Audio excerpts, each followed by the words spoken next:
నమస్తే, నేను మీ పద్మావతి. ఈరోజు మనతో పాటు ప్రముఖ ఆధ్యాత్మికవేత్త మరియు జ్యోతిష్య విశాల డాక్టర్ వేణుగోపాల్ గురువు గారు ఉన్నారు. మరి గురువు గారితో మాట్లాడేద్దాం. నమస్కారం గురుగారు. నమస్తే. గురుగారు, మే నెలలో చూసుకున్నట్టయితే కనుక కర్కాటక రాశి వారి విషయానికి వస్తే అసలు వీరికి గోచార ఫలితాల ప్రకారం ఏ విధంగా ఉందంటారు?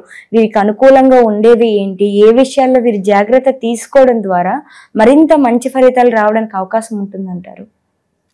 ఈ కర్కాటక రాశి వారికి ఈ సంవత్సరం 50% సుఫలితాలు రావడానికి అనుకూలంగా ఉందమ్మా. సూర్య భగవానుడు వీరికి మే 14 తర్వాత లాభంలోకి 11వ భావంలోకి వస్తున్నాడు కనుక వీరికి మంచి ఫలితాలు అంటే ఉద్యోగంలో నూతన ఉద్యోగాలు రావచ్చు.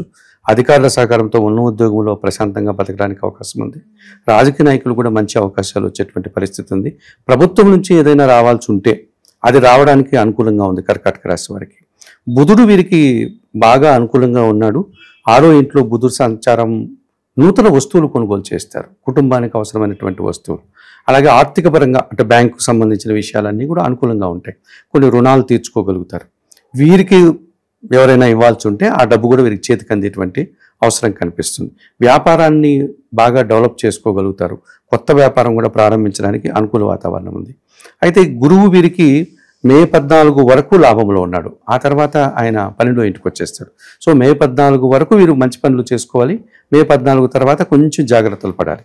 నూతన వ్యాపారాలు ఏమైనా ఉంటే మే 14 లోపే వీరు ప్రారంభించుకోవాలి. 14 తర్వాత చేస్తే కొద్ది ఖర్చులు పెరిగిపోయేటువంటి సూచన కనిపిస్తుంది. మే 14 తర్వాత ఈ గురువు అనుకూలంగా లేడు కాబట్టి విద్యార్థులకు కూడా మంచి ఫలితాలు రాకుండా ఇబ్బందులు పడేటువంటి పరిస్థితి ఉంటుంది. ముఖ్యంగా విద్యారంగంలో పనిచేసే ఉపాధ్యాయులు వాళ్ళకు కూడా కొంచెం పని భారము ఎక్కువ అయ్యేటువంటి పరిస్థితి కనిపిస్తుంది. సడన్గా సమాజంలో వీరు చేసే పనులకు వ్యతిరేకత వస్తుంది మే 14 తర్వాత. సో ఆ విషయంలో జాగ్రత్తలు తీసుకోవాల్సి ఉంటుంది. శుక్రుడు వీరికి భాగ్యస్థానంలో ఉన్నాడు. 9వ ఇంట్లో శుక్రుడు ఉంటే అన్ని కార్యక్రమాలు సంతోషంగా పూర్తి చేస్తారు. ముఖ్యంగా ఇంట్లో శుభకార్యాలు ఏదో చేస్తారు వీరు ఈ సంవత్సరం. ఒక గృహప్రవేశం కావచ్చు, లేకపోతే పిల్లలకి వివాహం కావచ్చు, ఇట్లాంటి కార్యక్రమాలు చేసి మంచి ఫలితాలని ఆనందాన్ని పొందగలుగుతారు వీరు. అట్లాగే వీరికి ఈ కేతువు 3వ భావంలో మే 18 వరకు బాగున్నాడు. ఆ తర్వాత భగవంతుని ఆశీస్సులు కూడా మే 18 తర్వాత తగ్గుతాయి వీరికి. కాబట్టి కొంచెం జాగ్రత్తలు తీసుకోవాలి. ముఖ్యంగా వీరికి కర్కాటక రాశి వారికి కర్కాటక రాశిలో కుజ సంచారం ఉంది కనుక, కుజుడు వారి రాశులను సంచరిస్తున్నాడు కనుక ఖర్చులు బాగా పెరిగేటువంటి అవకాశం ఉంటుంది. ముఖ్యంగా వాహనాలు ఏదైనా రిపేర్ కావచ్చు, వాటికి సంబంధించిన ఖర్చులు. భూములు ఏదైనా చేస్తూ ఉంటే, వ్యాపారంగా చేస్తూ ఉంటే వాటిలో పెద్ద లాభాలు రాదు. భూములు కొనుగోలు చేయాలంటే కూడా విపరీతంగా డబ్బులు పెట్టి కొనాల్సి వస్తుంది. దానికి తగిన రేట్ మూల్యం కంటే కూడా ఎక్కువ రేటు పెట్టాల్సి ఉంటుంది. లేకపోతే వ్యవసాయం చేసే వాళ్ళకి ఖర్చులు పెరిగిపోతాయి, ఆదాయం తగ్గిపోతుంది. రియల్ ఎస్టేట్లో పనిచేసే వారికి అనుకున్నంతగా లాభాలు రాదు. కాబట్టి ఈ కుజగ్రహం అనుకూలంగా లేదు కాబట్టి వాటి విషయంలో జాగ్రత్తలు తీసుకోవాల్సి ఉంటుంది. శని భగవానుడు వీరికి 9వ ఇంట్లో ఉన్నాడు కనుక భాగ్యస్థానంలో కొద్దిగా మిశ్రమ ఫలితాలు రావడానికి అవకాశం ఉంటుంది. అంటే ఆరోగ్యం విషయంలో బాగా ఉంటుంది. పనివారితో కొద్దిగా మనస్పర్ధలు వచ్చేటువంటి అవకాశం ఉంటుంది. అంటే మన కింద పనిచేసేవారు మాటికి లీవులు పెట్టడం, ఆ పనులు సక్రమంగా చేయడం, సహకరించకపోవడం, ఇవి జరుగుతూ ఉంటాయి. దానివల్ల మనకు కొన్ని ఇబ్బందులు వచ్చే అవకాశం. మెయిన్గా వీరికి మే 18 తర్వాత రాహుకేతు దోషం కనిపిస్తుంది. అనగా అష్టమంలో రాహువు, ద్వితీయంలో కేతు దోషం. ఈ రాహుకేతు దోషం అనేటువంటి ఏంటంటే రాహు ఆశపరుడు, మనం ఏదో అంచనాలు వేసుకుంటాం, ఆశిస్తాం. కేతువు నిరాశపరుడు, వెంటనే దాన్ని నిరాశ చేస్తాడు. మనం అనుకున్న పనులు అనుకున్నంతగా జరగవు. ఎందుకంటే ఈ రాహుకేతు దోషం వల్ల అప్ అండ్ డౌన్ ఎక్కువగా అవుతూ ఉంటారు. ఈ కారణం చేత కొంచెం ఈ కుజగ్రహానికి రాహుకేతువులకి వీరు పరిహారాలు నిర్వర్తించుకోవాల్సినటువంటి అవసరం బాగా కనిపిస్తుంది. గురువుగారు, అయితే మరి కర్కాటక రాశి వారి విద్యార్థుల విషయానికి వస్తే గనక మరి మే నెల తర్వాత మనకి పరీక్షల ఫలితాలు ఉంటాయి. మరి దాంతో పాటుగా ఈ విద్యార్థులు విదేశాలకు వెళ్ళి చదువుకోవాలనుకునే వారు కూడా ఉంటారు. మరి వీరికి ఏ విధంగా ఉంటుందంటారు? మే 14 తర్వాత కొంచెం ప్రతికూల ఫలితాలే ఉన్నాయమ్మా విద్యార్థులకి. మే 14 తర్వాత వీరికి వచ్చేటువంటివి ఫలితాలు ఎలా ఉంటాయంటే పరీక్షల్లో వారు అనుకున్న దానికంటే తక్కువ ఫలితాలు వస్తాయి. మార్కుల విషయంలో నాకు ఇంత ర్యాంక్ వస్తుంది అనుకున్నాడు అనుకో, అంత రాదు. నాకు ఇంత పర్సెంటేజ్ వస్తుందని ఇంట్లో చెప్పింటాడు, అంత పర్సెంటేజ్ రాదు. మే 14 లోపల వచ్చే పరీక్షల్లో మంచి ఫలితాలు వస్తాయి. అంటే వారి అంచనాలు తారుమారైపోతాయి. అట్లాగే మే 18 తర్వాత వారికి రాహు అన్ఫేవర్. విదేశాలకు వెళ్ళాలంటే రాహు ఫేవర్ గా ఉండాలి కదా.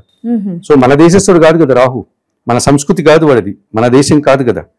గురువు మన దేశస్థుడు, మనవాడు. రాహు పరదేశీయుడు కదా. సో పరదేశాలకు వెళ్ళాలంటే రాహు ఫేవర్ గా ఉండాలి, వాడు అన్ఫేవర్గా ఉండాలి. అష్టమంలో రాహు ఉన్నాడు. సో ఈ కర్కాటక రాశికి సంబంధించిన విద్యార్థులు పరీక్షల్లోనూ అనుకున్నత మార్కులు రావు. ఒకవేళ వచ్చినా విదేశాలకు వెళ్ళాలనుకుంటే ఈ సంవత్సరం వాళ్ళు పోస్ట్ పోన్ చేసుకోవడం మంచిది. లేకపోతే అక్కడ వెళ్ళి ఏదో సమస్యలు ఎదుర్కోవడానికి ఉంటుంది. ఎప్పుడు కూడా జన్మజాతక చక్రంలో అష్టంలో రాహు ఉన్నా లేకపోతే గోచార రీత్యా రాహు ఉన్నా సరే ఆ సమయంలో విదేశాలకు వెళ్ళకూడదు. విదేశాల్లో చదవాలనుకున్నా, విదేశాల్లో ఉద్యోగాలు చేయాలన్నటువంటిది వారికి వ్యతిరేక ఫలితాలు వచ్చే అవకాశం ఉంటుంది. ఇప్పుడు మన చాలా మందికి ఈ విషయం చెప్తే అర్థం కాదు విద్యార్థులకి. ఎందుకంటే పక్కింటి వాడు వెళ్ళాడు విదేశాలకు, ఎదురింటి వాడు వెళ్ళాడు, బంధువు వెళ్ళాడు, వీళ్ళని చూసి మా పిల్లలు వెళ్ళాలని తల్లిదండ్రులు, విద్యార్థులు కూడా ఈ ఆశలు ఎక్కువైపోతున్నాయి.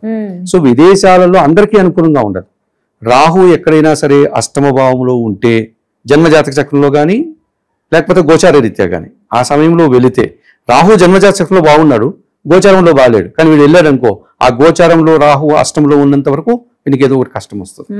ఇక జన్మజాతక చక్రంలోనే అష్టంలో రాహు ఉంటే డెఫినెట్ గా వాడు విదేశాల్లో ఇరుక్కుంటాడు. అక్కడ ఏదో ఇల్లీగల్ కేసుల్లో ఇరుక్కుంటాడు, పోలీస్ కేసుల్లో ఇరుక్కుంటాడు, ఏదో ఒక సమస్యలు ఎదురు. కాబట్టి కర్కాటక రాశి వాళ్ళు ఈ మే నెలలో వారికి ప్రతికూలంగా రాహువు లేడు. రాహువు ఇప్పుడు మే నెలే కాదు, ఇంకా 1.5 సంవత్సరం బాగాలేడు. కాబట్టి ఈ సంవత్సరం వారు విదేశాలకు వెళ్ళేటువంటి ఆలోచన మానుకోవడం మంచిది. చదువుల విషయాల్లో కూడా వాళ్ళు జాగ్రత్తలు తీసుకుని మళ్ళీ ఇంకొక పరీక్ష రాసుకోవడానికి సిద్ధంగా ఉండడం మంచిది. ఎవరికైనా ఒకరిద్దరికి వ్యక్తిగత జాతకంలో బాగుండి తల్లిదండ్రుల పుణ్యం వల్ల మంచి మార్కులు వస్తే రావచ్చు, రావాలని మనం కూడా కోరుకుంటాం. కాబట్టి ఆ విషయాల్లో కొంచెం జాగ్రత్తలు వహించాల్సిన అవసరం. గురుగారు, మరి వివాహ విషయాలకు వస్తే గనక ఈ ఏడాది వివాహం చేసుకోవాలి అనుకునే వారికి ఇది కలిసి వచ్చేదిగా కనిపిస్తుంది అంటారా? దాంతో పాటుగా సంతాన విషయంలోను, కుటుంబ బంధు బాంధవ్యాల విషయంలోను విరోధాలు ఏమైనా వచ్చే అవకాశాలు ఏమైనా కనిపిస్తాయి? వివాహం చేసుకోవాలి అనుకున్న వారు కొన్ని పరిహారాలు చేసుకోవచ్చమ్మా, కానీ వెంటనే సంతానం కలగకపోవచ్చు. ఓకే, అదొక సమస్య కనిపిస్తుంది. కనుక దానికి ఒక 6 నెలలు పోస్ట్పోన్ చేసుకుంటే మంచి ఫలితాలు రావడానికి అవకాశం ఉంటుంది. కొన్ని విషయాల్లో గొడవలు రావడానికి కూడా అవకాశం ఉంది. ఒక శుభకార్యం చేయాలి అనుకుంటే కర్కాటక రాశి వారికి వెంటనే ఆ శుభకార్యం జరగకుండా ఆటంకాలు వచ్చే పరిస్థితి కనిపిస్తుంది. ఎందుకంటే ఈ రావుకేతు దోషం, కుజ దోషం, వీటి వల్ల కొన్ని ఇబ్బందులు వచ్చే అవకాశం ఉంటుంది. జాగ్రత్తలు తీసుకొని ముందుకు వెళ్ళాలి, లేదా పోస్ట్పోన్ చేసుకొని కొన్ని రోజులు ఆగి చేసుకోవడం మంచిది. చాలా చక్కగా వివరించారు గురుగారు. అయితే పరిహారాల విషయాలకు వస్తే గనక వీరు ఎటువంటి పరిహారాలు చేసుకోవడం వల్ల మరింత మంచి ఫలితాలు వచ్చే అవకాశం? మెయిన్ గా ఈ కర్కాటక రాశి వారమ్మ శ్రీకాళహస్తి ఆలయానికి వెళ్ళి రావుకేతు పూజలు నిర్వర్తించుకుంటే ఈ రావుకేతు దోషం నుంచి బయటపడతారు. అది కాస్త సానుకూలమైతే వీరు కొన్ని పనులు చేసుకోవడానికి అనుకూలంగా ఉంటుంది. అక్కడికి వీరు జస్ట్ ఉదయం 6 నుంచి సాయంత్రం 5 వరకు నిరంతరాయంగా ఆ వాయులింగేశ్వర క్షేత్రం, మనకున్నటువంటి శ్రీకాళహస్తీశ్వర క్షేత్రం తిరుమల పుణ్యక్షేత్రానికి 1 గంట దూరంలో ఉంటుంది. అక్కడ వెళ్ళిన అక్కడ అందుబాటులో ఈ పూజలు జరుగుతూ ఉంటాయి.